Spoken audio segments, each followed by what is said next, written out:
الحمد لله الذي جعل الشمس والقمر بحسبان والنجم والشجر يسجدان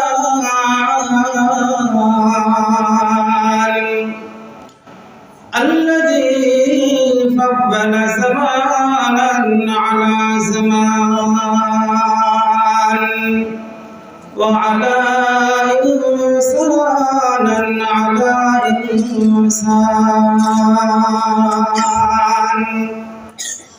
ونشهد أن لا إله إلا الله وحده لا شريك له ونشهد أن سيدنا وسندنا وحبيبنا وحبيب ربنا ومولانا محمدا عبده ورسوله الذي أرسله بالحق بشيرا ونذيرا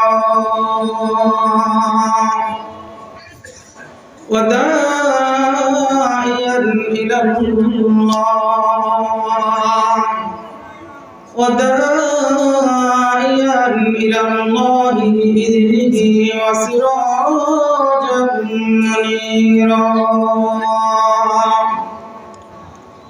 أما بعد فأعوذ بالله من الشيطان الرجيم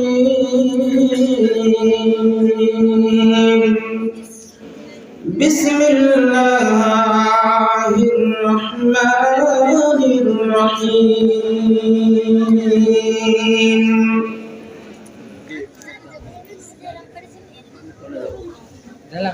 ولقد همت به وهم بها لولا أن رأى برهان ربه كذلك لنصرف عنه السوء والفحشاء إنه من عبادنا المخلصين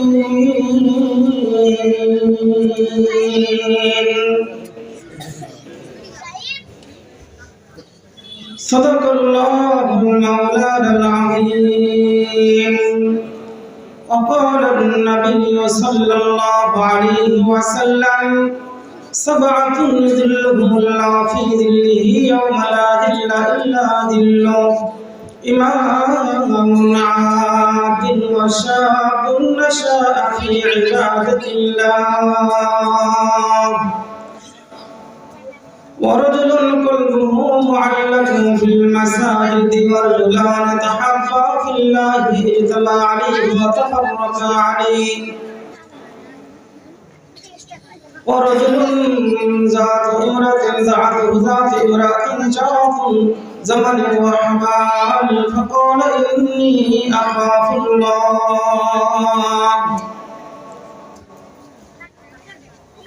إلى آخر الحديث أو كما قال النبي عليه الصلاة والسلام فقال تعالى في شان حبيبه مخبرا وآمرا إن الله وملائكته يصلون على النبي يا أيها الذين آمنوا صلوا عليه وسلموا تسليما اللهم صل على محمد وعلى آل محمد كما صليت على إبراهيم وعلى آل إبراهيم إنك حميد مجيد اللهم بارك على محمد وعلى آل محمد كما باركت على إبراهيم وعلى آل إبراهيم إنك حميد مجيد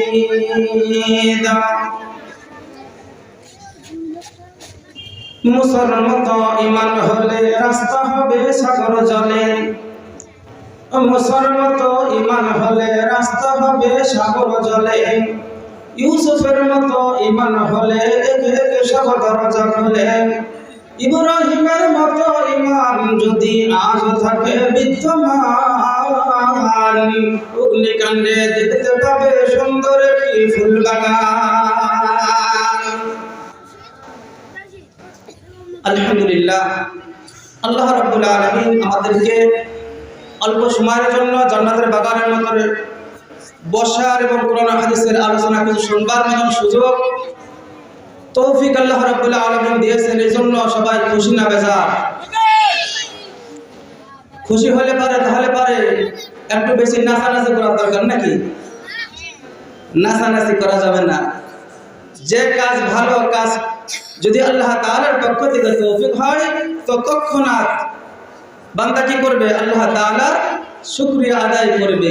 এজন্য আমরা বুঝতে পারছি আল্লাহ রাব্বুল আলামিন সুযোগ দান করেছেন। এজন্য সবাই দিল থেকে ভক্তি ভরা মহব্বতের সাথে জোর আওয়াজে বলি আলহামদুলিল্লাহ।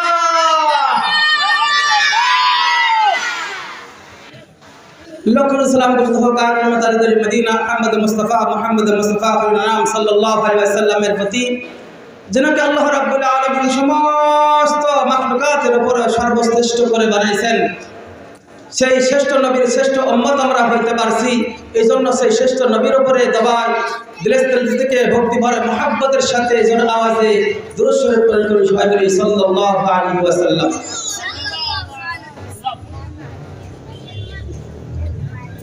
কথা একটা আছে, যে যাকে চেনে সে তাকে মানে, যে যাকে চিনে সে তাকে মানে, যে যারে চিনে না সে তারে মানে না।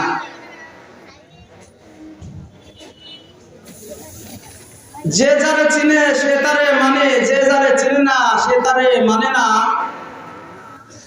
এটা যেমন ভাবে মানুষের দিকে প্রযোজ্য, এরকম ভাবে আল্লাহ তাআলার দিকেও প্রযোজ্য। মানুষের দিকে কেমন চিনে না? একজন এসপি, একজন থানার ওসি যদি সিভিল ডিসে আসে অরণকুলা হাটের মধ্যে, তো যে যারা চিনে না সে তার গার উপর দিয়ে তার পার উপর দিয়ে তারে ঠাসে ধরে সাইড ঠেলা দিয়ে কি করবে? পার হওয়ার চেষ্টা করবে। যে ব্যক্তি চিনে যে হচ্ছে থানার ওসি, সে ওর পাশ দিয়ে কাটে যাবে, তারে গায়ে যেন কোনো স্পর্শ না লাগে, তারে কি করবে? সালাম দিবে, স্যার বলে সম্বোধন করবে, স্যার কেমন আছেন।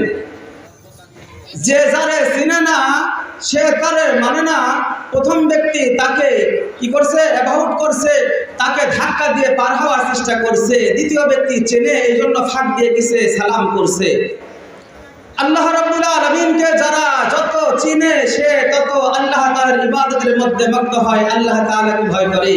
যে আল্লাহ তাআলাকে চিনে না সে তত দূরে দূরের মধ্যে লিপ্ত থাকে, আল্লাহ তাআলার ইবাদত খানায় হাজিরা দিতে পারে না। এই জন্য বলা হয় যে যারে চিনে সে তারে মানে, যে যারে চিনে না সে তারে মানে না। আমাকে কারা মানবে? যারা আমাকে চিনে যে ইনি একজন মুফতি সাহেব, একজন আলেম, ইনি একজন ইমাম, ইনাকে শ্রদ্ধা করতে হবে, সে আমাকে শ্রদ্ধা করবে। যদি আমাকে কেউ না চিনে তাহলে পরে সাধারণ একজন মানুষের মতো মনে করে আমারও কি করবে? তার মতো ব্যবহার করবে, ঠিক কিনা?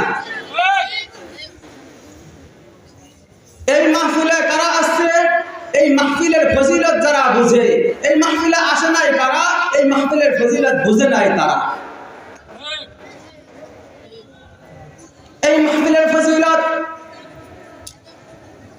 অনেক বড় ফজিলত। আল্লাহ নবী আলাইহিস সালাম বলেন, আল্লাহ রাব্বুল আলামিন দুনিয়ার মধ্যে একটা জান্নাতের ব্যবস্থা করেছেন, জান্নাতের বাগানের ব্যবস্থা করেছেন।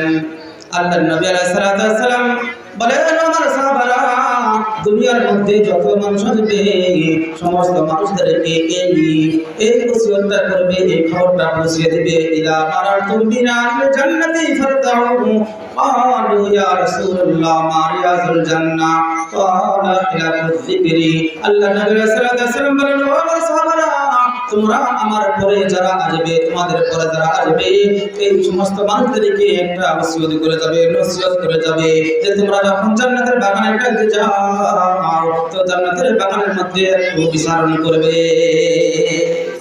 সাহাবারা বলেন, আল্লাহর রাসূল, আপনি তো বলেছেন জান্নাত হবে মরার পর, যখন আমল ভালো হবে, আমল ভালো হবে, কবরের মধ্যে রাখা হবে, কবরের মধ্যে যদি ভালো ইমানদার নামাজি ব্যক্তিকে, মুমিন বান্দাকে রাখা হয়, ওই কবরটা মাটির কবর থাকে না, ওই কবরটা আল্লাহর জান্নাতের বাগান হয়ে যায়। যারা বলুন সুবহানাল্লাহ।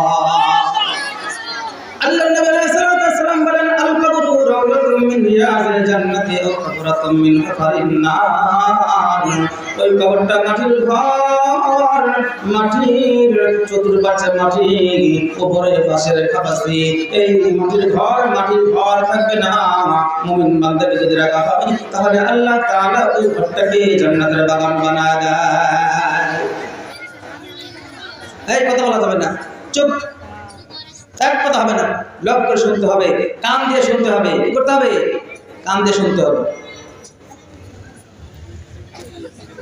রাসূল করিম সাল্লাল্লাহু আলাইহি ওয়াসাল্লাম বলেন,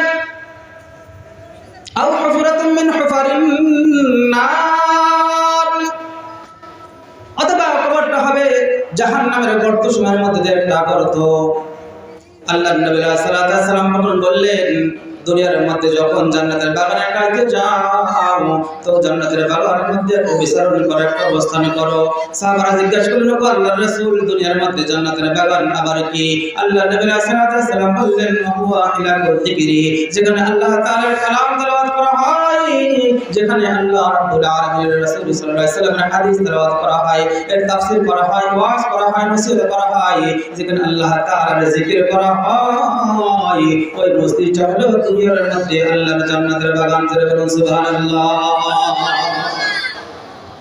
জিকির হাকা মুদগিজায়ের রোহেরা মারহামা দিল মজরুহেরা হাকুনা দারত দসত কলবি জানরা নিস্তেই ফসলত হর কে দিল দারেরা। আল্লাহ নবী সাল্লাল্লাহু আলাইহি ওয়াসাল্লাম বলেন, জান্নাতের বাগানের মধ্যে একটু ঘোরাফেরা করো। জান্নাতের মধ্যে যদি ঘোরাফেরা করো, বাগানের মধ্যে যদি ঘোরাফেরা করো তাহলে তার কি হবে? আল্লাহ নবী সাল্লাল্লাহু আলাইহি ওয়াসাল্লাম বলেন, দুনিয়ার মধ্যে যত মানুষ আছে এই মানুষের কিছু না কিছু গুনাহ তার মধ্যে অবশ্যই আছে না নাই? দুনিয়ার মধ্যে যত বান্দা আছে, নবী রাসূল সমস্ত মানুষের মধ্যে কিছু দোষ আছে, কিছু গুনাহ আছে, কিন্তু ত্রুটি আছে। এই গুনাহ যদি কোনো বান্দার দিলের মধ্যে হয়, বান্দা যদি কোনো গুনাহ করে তাহলে তার দিলের মধ্যে একটা কালো দাগ পড়ে যায়। ইদা আমিলাল খাতিআতু নুকতাতান নাকতাতান সাওদা ফিল কলবি, যদি কোনো বান্দা একটা কি করে গুনাহ করে, আল্লাহ তাআলার নাফরমানি করে, আল্লাহ তাআলার হুকুমকে অমান্য করে, আল্লাহ রাব্বুল আলামিনের হুকুমকে অমান্য করে, আল্লাহ তাআলার নাফরমানি করে, তাহলে তার ওই বান্দার দিলের মধ্যে আল্লাহ তাআলার পক্ষ থেকে একটা কালো দাগ পড়ে যায়। নুকতাতান সাওদা, কালো দাগ পড়ে যায়। বান্দা যদি একটা গুনাহ করে আর একটা দাগ পড়ে যায়, বান্দা যদি একটা গুনাহ করে আর একটা দাগ পড়ে যায়, যদি বেশি গুনাহ করতে থাকে তাহলে পরে বান্দার দিলটা পুরাটা এরকম কালো জং ধরে যায়।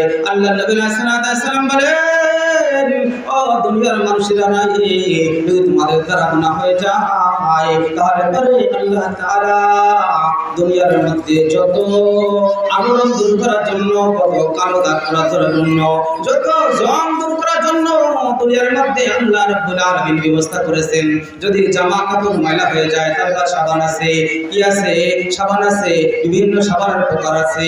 যদি লোহা জং ধরে যায় তাহলে পরে র‍্যাক আছে, র‍্যাকে লাগে দলদলি পারে লোহা পরিষ্কার হয়ে যায়, যদি কি হয় টাইলস পরিষ্কার করা লাগে তাহলে বান্দার জন্য পরিষ্কার ব্যবস্থা আছে, অ্যাসিড দিলে পরে টাইলস পরিষ্কার হয়ে যায়। কিন্তু দুনিয়ার মধ্যে যদি কোনো বান্দা গুনাহ করে দিলটা কালো হয়ে যায়, দিলটা ময়লা হয়ে যায়, এই ময়লা দিলকে পরিষ্কার করার জন্য দুনিয়ার মধ্যে কোনো মাধ্যম আল্লাহ তাআলা রাখেন নাই, একটা মাধ্যম রাখছেন, সেটা হলো আল্লাহ তাআলার জিকির। জোরে বলুন সুবহানাল্লাহ।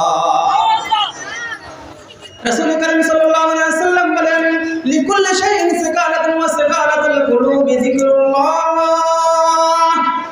গুনাহ যদি দুনিয়ার মধ্যে তোমার গুনাহ হয়ে যায়, তাহলে পরে গুনাহ হওয়ার পর তুমি আল্লাহ তাআলাকে স্মরণ করো, আল্লাহ তাআলাকে ডাকো, রব্বুল আলামিন আমার দ্বারা গুনাহ হয়ে গেছে, আল্লাহ গুনাহকে আল্লাহ পরিষ্কার করার কোনো মাধ্যম নাই, রব্বুল আলামিন সেই মাধ্যমটা হলো তোমার জিকির। আল্লাহ তোমাকে স্মরণ করেছে, তুমি আমার দিলের জং পরিষ্কার করে দাও, আমার দিলের জং দূর করে যাও। এই জন্য বেশি বেশি করতে হবে, আল্লাহ তাআলার জিকির করতে হবে। আল্লাহ তাআলার জিকির যদি কোনো বান্দা করে তাহলে পারে বান্দার দিলের ময়লা দূর হয়ে যায়, বান্দার দিল পরিষ্কার হয়ে যায়।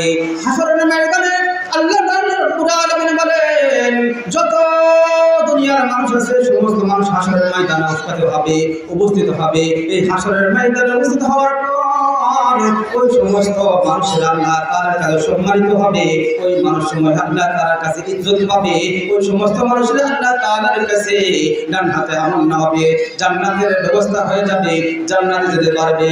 ওই সমস্ত মানুষ, যে সমস্ত মানুষের দিলগুলা সাদা ঝকঝক করবে, সাদা আয়নার মতো হবে, ইল্লা মান আতাল্লাহ বিকলবিন সালিম। যারা বলেন আল্লাহু আকবার। আল্লাহ রাব্বুল আলামিন বলেন, আল মাল ওয়াল বানুনা যিনাতুল হায়াতিদ দুনিয়া ওয়াল বাকিয়াতুস সালিহাতু ইনদা রাব্বিকা খায়রুম ওয়া সাওয়াবান আমালা। আল্লাহ রাব্বুল আলামিন বলেন, দুনিয়ার মধ্যে যত মাল আছে, যত মাতা আছে, যত কিছু আছে না কেন, সবগুলা দুনিয়ার তামাশার বস্তু, দুনিয়ার মধ্যে এগুলা কাজে লাগবে, কিন্তু আখিরাতের ময়দানে এগুলা সব বাতিল করে পূর্ণ হবে। দুনিয়ার মধ্যে টাকা পয়সা থাকলে পারে বড় বাড়ি করা যায়, ভালো গাড়ি করা যায়, বড় স্টাইল করা যায়, বড় বড় কিছু কিনা যায়, দুনিয়ার মধ্যে অনেক দাম বাড়ে, কিন্তু আখিরাতের ময়দানে যদি বান্দার আমল না থাকে তাহলে পাশে জিরো, তার জন্য কিছু জুটবে না। কিন্তু বান্দার যদি আমল ভালো থাকে আখিরাতের মধ্যে আল্লাহ রাব্বুল আলামিনের পক্ষ থেকে পুরস্কার পাবে, জান্নাতের মালিক হয়ে যাবে। যারা বলুন সুবহানাল্লাহ। মাল দুনিয়া এগুলো কিছুই থাকবে না, একমাত্র থাকবে আমার সঙ্গে আমল, নেক আমল যে দাস করছি এগুলো আমার সঙ্গে থাকবে, আর বাকি সব দূর হয়ে যাবে, সব ভেঙে যাবে। আলায়া সাকিনাল কাসরিল মাউলি সাতদফান ওয়ান করিবিন ফিতুরাবি। আমার বাড়ি থাকবে না, আমার গাড়ি থাকবে না, আমার অটো থাকবে না, আমার ব্যাংকগুলি যা কিছু আছে কিছু আমার সঙ্গে যাবে না, সঙ্গে যাবে একমাত্র নেক আমল। কি যাবে? নেক আমল যাবে। এই জন্য নেক আমল করতে হবে। নেক আমল করবে কারা? দুনিয়ার মধ্যে আল্লাহকে যারা চিনে তারা নেক আমল করবে, যারা আল্লাহকে চিনে না তারা নেক আমল করে না। যারা চিনে তারা কি করে মানে, যারা চিনে না তারা মানে না। দুনিয়ার মধ্যে যারা আল্লাহ তাআলাকে বেশি চিনে, আল্লাহ তাআলার দরবারে হিসাব দিতে হবে, আল্লাহ তাআলার দরবারে পুরস্কার আছে, আল্লাহ তাআলার দরবারে পুরস্কার আছে। যারা বুঝে মসজিদের আযান যখন হয়ে যায় তখন আর ঘরে বসতে পারে না, দোকানে থাকতে পারে না, খেত খামারে বসতে পারে না, সে সঙ্গে সঙ্গে আল্লাহ তাআলার ডাকে সাড়া দিয়ে মসজিদে চলে যায়। যারা বলুন সুবহানাল্লাহ। যে যাকে চেনে সে তাকে মানে, যে যাকে চেনে না সে তাকে মানে না। আল্লাহ রাব্বুল আলামিন দুনিয়ার মধ্যে আমাদেরকে পাঠাইছেন, দুনিয়ার মধ্যে আমরা আসছি মা বাবার মাধ্যমে আসছি। মা বাবা ছাড়া দুনিয়ার মধ্যে আদম আলাইহিস সালাম বাবাও নাই, তার মাও নাই। আল্লাহ তাআলা খালিকান মাটি দ্বারা তাকে সৃষ্টি করেছে। আর হযরত ঈসা আলাইহিস সালামের মা আছে, বাবা নাই। এই দুইটা জিনিস ছাড়া, দুইটা মানুষ ছাড়া আল্লাহ রাব্বুল আলামিন যত মানুষ দুনিয়াতে আছে সমস্ত মানুষ মা বাবার মাধ্যমে আসছে, না মা বাবা ছাড়া আসছে? মা বাবা ছাড়া আসতে পারে না, মা বাবা ছাড়া আসতে পারে না। আল্লাহ রাব্বুল আলামিন দুনিয়ার মধ্যে যত মানুষ পাঠাইছেন, এই মানুষের মধ্যে সর্বশ্রেষ্ঠ মানুষ হলেন নবী আলাইহিস সালামরা, রাসূল আর আম্বিয়া আলাইহিস সালামরা।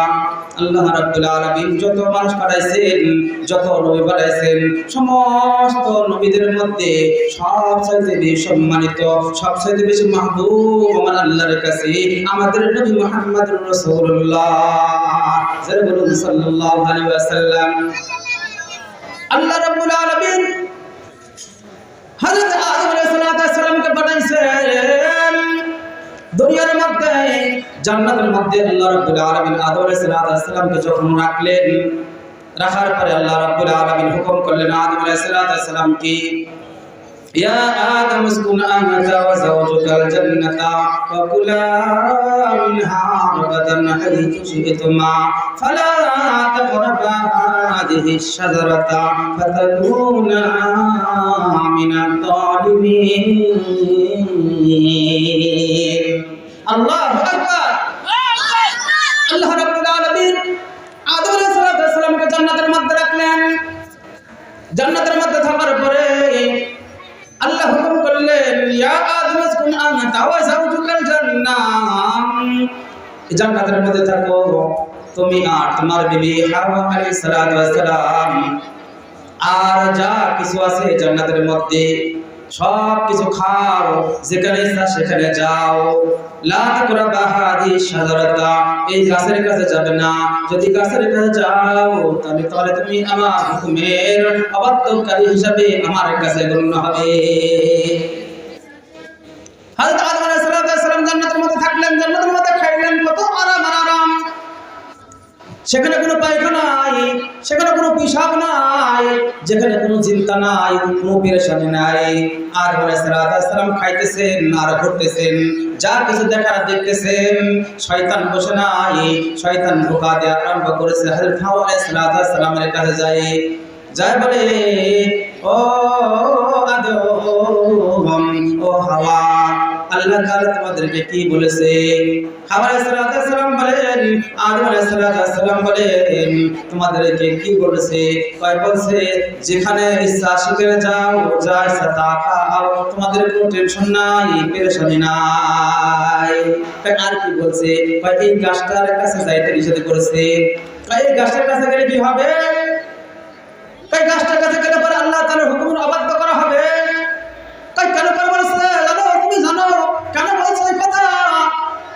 হাওয়া আলাইহিস সালাম বলেন, না কেন বলছে তা তো জানি না, আল্লাহ তাআলা নিষেধ করেছে এজন্য যায় না।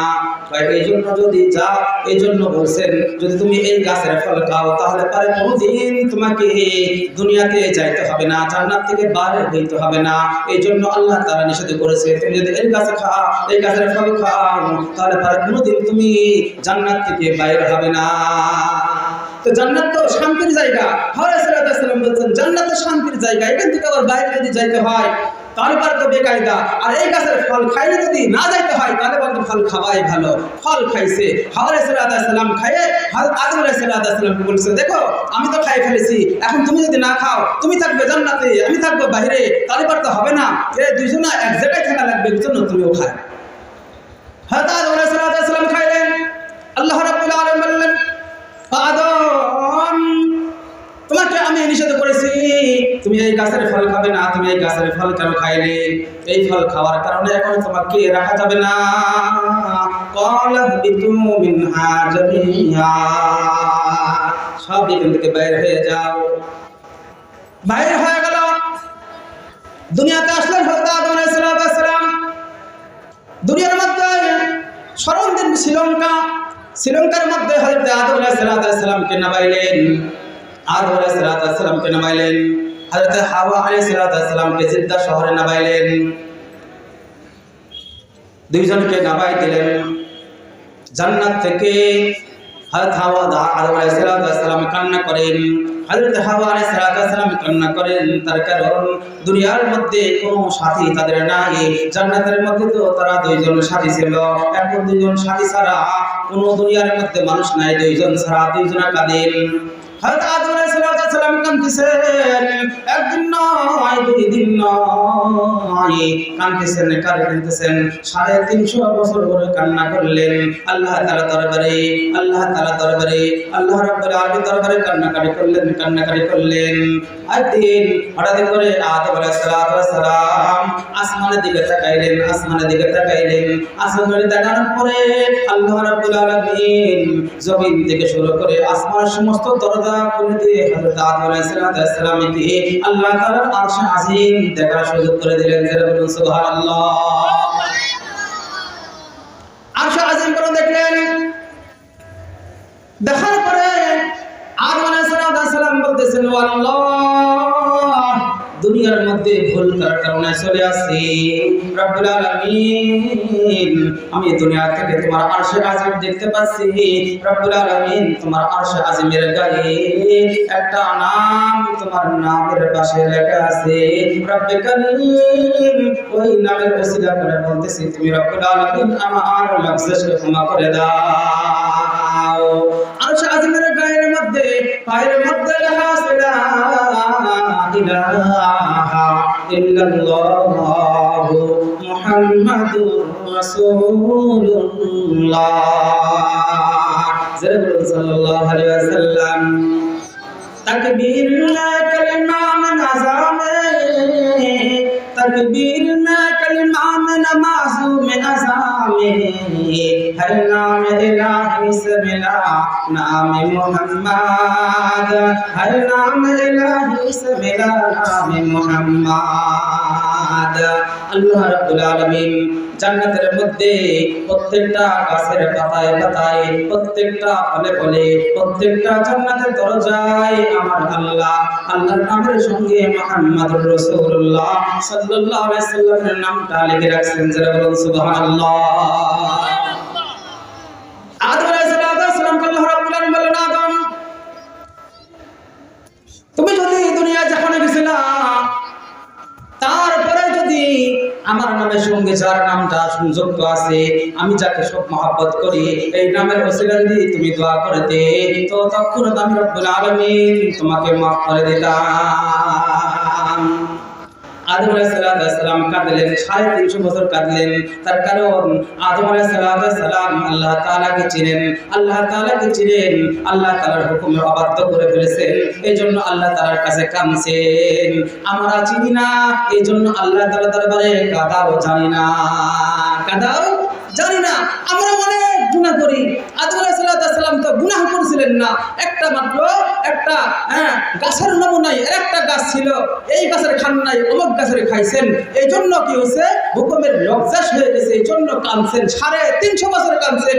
আমার দ্বারা তো কত হুকুম অমান্য হয়ে যায়, কত হুকুম আল্লাহ তাআলার কি করি আমি ছেড়ে দিই। আমার উপরে ফরজ নামাজ হয়ে গেছে, নামাজ আমি পড়ি না, ফজর পড়ি না, জোহর পড়ি না, আসর পড়ি না, মাগরিব পড়ি না, ইশা পড়ি না, আবার রাতে ঘুমায় যায়, ফজর কাজা হয়ে যায়। এরকম প্রত্যেকটা দিন আমার ওয়াক্ত নামাজ ফরজ কাজা হয়ে যাইতেছে, ফরজ ছেড়ে দিতেছি, আল্লাহ তাআলার হুকুমের নাফরমানি করতেছি। আল্লাহ রাব্বুল আলামিনের একটা হুকুমকে অমান্য করার কারণে, একটা হুকুমকে স্টেপ করার কারণে আদম আলাইহিস সালাম 350 বছর কাঁদছেন। তো আমার তো একটা ফরজ কামাই দেওয়ার কারণে, ফরজ ছেড়ে দেওয়ার জন্য আমার সারা রাত সারা দিন 24 ঘন্টা কাঁদার দরকার ছিল। যেটা বলুন ঠিক কিনা? তার কারণ আদম আলাইহিস সালাম আল্লাহ তাআলাকে চিনেন, এই জন্য আল্লাহ তাআলার হুকুম একটা কি করছে, নিশ্চিত হয়ে গেছে, এই জন্য আল্লাহ তাআলার দরবারে কাঁদছেন। একদিন না, 2 দিন না, 1 বছর না, 3 বছর না, 350 বছর পর্যন্ত কান্নাকাটি করেছেন।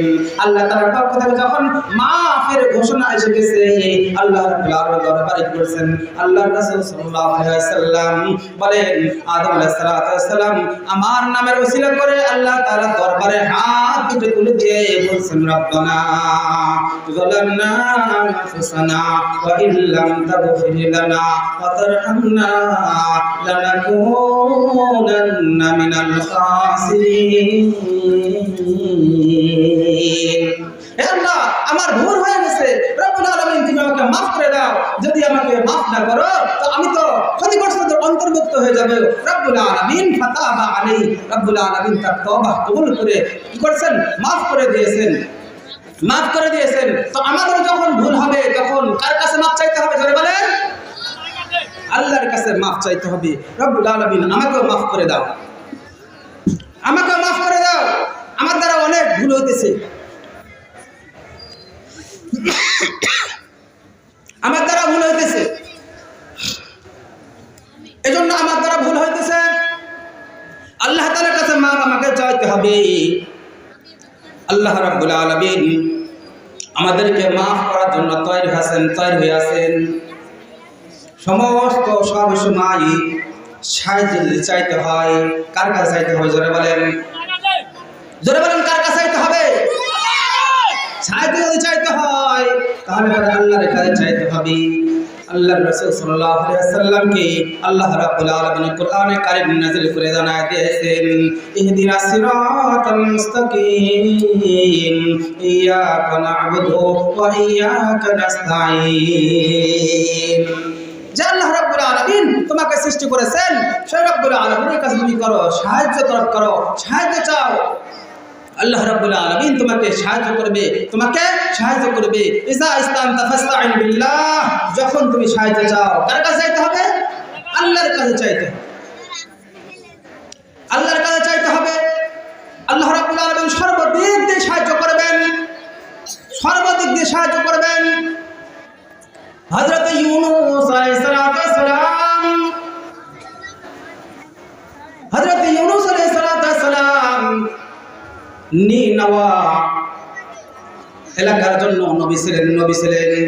হযরত ইউনূস আলাইহিস সালাম আল্লাহ তাআলার দিকে মানুষকে ডাকছেন, মানুষ সাড়া দেয় নাই। আল্লাহ তাআলার পক্ষ থেকে হুকুম হয়েছে, ইউনূস তুমি তাদেরকে সতর্ক করে দাও, যদি তারা আমার উপর ঈমান না আনে তাহলে তারা অতি বিলম্বে তাদের উপর আযাব চলে আসবে। নির্ধারিত একটা দিন দিছে, অনেক তাফসীর, এত সময় নাই, এজন্য সংক্ষেপ করে বলতেছি। হযরত ইউনূস আলাইহিস সালাম যখন নির্দিষ্ট দিনের একটা মেয়াদ দিয়ে দিলেন, এই মেয়াদের মধ্যে যদি তোমরা না শুধরাও, এই দিনের মধ্যে যদি তোমরা আল্লাহ তাআলার ঈমান না আনো, আমার উপর ঈমান না আনো, তাহলে আল্লাহ তাআলা আসমানের থেকে কি করবে? তোমাদের উপর আযাব নাযিল করবে। হযরত ইউনূস আলাইহিস সালাম যে নির্দিষ্ট সময় দিলেন, এই নির্দিষ্ট সময়ের মধ্যে তারা ঈমান আনলো না। হযরত ইউনূস আলাইহিস সালাম যখন দেখলেন আল্লাহ তাআলা ওয়াদা করেছেন, এই ওয়াদার মধ্যে অবশ্যই কি আসবে? আযাব আসবে। ইন্নাকা লা তুখলিফুল মিয়াদ। আল্লাহ তাআলা যে ঠিক করেছে, যে দিনটা দিয়েছে, এই দিনের খিলাফ আল্লাহ তাআলা করবেন না। হযরত ইউনূস আলাইহিস সালাম ভাবলেন, নৌকার মধ্যে উঠলেন। নৌকা মধ্য সমুদ্র যাওয়ার পরে বন্ধ হয়ে গেল, নৌকা চলে না। ওই নৌকার একটা কি ছিল, সেই জামানার নৌকার মধ্যে একটা আব্বাস ছিল, আল্লাহর পক্ষ থেকে একটা কুদরতি ফাইসা ছিল। ওইগুলা যদি ওই নৌকার মধ্যে কোনো ভাগা গুলা পড়তো, তারপরে নৌকা মাঝে যাওয়ার পরে, নদীর মাঝে যাওয়ার পরে নৌকা আর চলতো না, যতক্ষণ পর্যন্ত ওটাকে আবার ফেরত না দিত। হযরত ইউনূস আলাইহিস সালাম আল্লাহ তাআলার নবী ইউনূস আলাইহিস সালাম ভাবছেন, আল্লাহ তাআলা হুকুম দেন নাই, আল্লাহ তাআলার পক্ষ থেকে নির্দিষ্ট একটা ওয়াদা আসে নাই। এই জন্য হযরত ইউনূস আলাইহিস সালাম ভাবছেন, নদীর মধ্যে যাওয়ার পরে নৌকাটা আটকে গেছে, নৌকার যায় না, খালি ঘুরে আর ঘুরে। তখন তাদের মধ্যে পরামর্শ হইল, আমাদের মধ্যে কে আছে যে গুলাম মনিবের থেকে না কয়ে ভাগছে, এই গুলাম যতক্ষণ পর্যন্ত থাকবে ততক্ষণ পর্যন্ত নৌকার সামনে যাবে না। সুবহানাল্লাহ, নৌকার সামনে যাবে না। কেউ হাত তোলে না, কেউ বলে না, যে আমি ভাগা হওয়া গোলাম। যখন কোনো মানুষ কি করে না, হাত তুলে না, তখন হযরত ইউনূস আলাইহিস সালাম হাত তুলে বলে আমি সেই ভাগা হওয়া গোলাম। কিন্তু ওই এলাকার মানুষ ইউনূস আলাইহিস সালামকে জানে একটা সৎ মানুষ হিসাবে, আল্লাহ তাআলার নবী হিসাবে জানে। তখন তারা বিশ্বাস করে নাই, তখন তাদের মধ্যে লড়ার হয়েছে। হযরত ইউনূস আলাইহিস সালাম প্রথমবার লড়ারের নাম আছে, দ্বিতীয়বার নাম আছে, তৃতীয়বার নাম আছে, তৃতীয়বার নাম আছে। তারা ফেলাতে চায় না, এজন্য কি করছে, লড়ার ব্যবস্থা করছে। তিনবারই হযরত ইউনূস আলাইহিস সালামের নাম আছে। তখন যখন ফেলাতে চায় নাই, না আপনার মতো একজন সৎ মানুষকে আমরা নদীতে ফেলতে পারবো না, নদীতে ফেলতে পারবো না। তখন ইউনূস আলাইহিস সালাম বলেছেন, যখন আমি না এই নদী থেকে তোমার নৌকা থেকে না নামবো তখন পর্যন্ত তোমাদের নৌকা চলবে না। হযরত ইউনূস আলাইহিস সালাম নদীর মধ্যে ঝাঁপ দিয়েছেন। আল্লাহ তাআলা আগে একটা মাছকে হুকুম করেছেন, মাছ আমার ইউনূসকে তোর মধ্যে আমানত রাখবো, তুই তাকে খাইতে পারবে না, তুই তাকে গিলতে পারবে না, তুই তার মধ্যে তোর মধ্যে কি করবি, হেফাজত করবি। আমি রব্বুল আলামিন তোকে তাকে তোর মধ্যে হেফাজত করার একটা কারখানা, একটা বাক্স হিসাবে রাখবো। সুবহানাল্লাহ। হযরত ইউনূস আলাইহিস সালাম, হযরত ইউনূস আলাইহিস সালামকে মাছ গিলে ফেলল। গিলে ফেলার পরে গভীর সমুদ্রের মধ্যে চলে গেল। সমুদ্রে যাওয়ার পরে ওই মাছকে এর একটা মাছ গিলে ফেললো, এর একটা মাছ গিলে ফেললো। হযরত ইউনূস আলাইহিস সালাম মাছের পেটে বন্দী হয়ে গেলেন। ইউনূস আলাইহিস সালামকে নিয়ে মাছ অনেক সমুদ্রের গভীরে একবারে নিচে যায় অবস্থান করতেছে। হযরত ইউনূস আলাইহিস সালাম মাছের পেট থেকে আওয়াজ শুনতেছেন, তাসবিহর আওয়াজ শুনতেছেন, তাসবিহর আওয়াজ শুনছেন। হযরত জিবরাইল আলাইহিস সালাম কে হযরত ইউনূস আলাইহিস সালাম জিজ্ঞাসা করতেছেন, ভাই জিবরাইল, আমি এই নদীর এই সাগরের তলদেশে মাছের পেটের মধ্যে থেকে আমি রব্বুল আলামিনের তাসবিহর আওয়াজ শুনতেছি, এখানে তাসবিহ পড়তেছে কে, তাসবিহ পড়তেছে কে? হযরত জিবরাইল আলাইহিস সালাম বললেন, ও আল্লাহর নবী ইউনূস, এই মহাসমুদ্রের গভীরে আল্লাহ তাআলার কিছু কি আছে, মাখলুক আছে, নূরি পাথর আছে, এই পাথরগুলা তাসবিহ পড়তেছে। এই তাসবিহর আওয়াজ আপনার কানের মধ্যে আসতেছে। বলুন সুবহানাল্লাহ। জিকির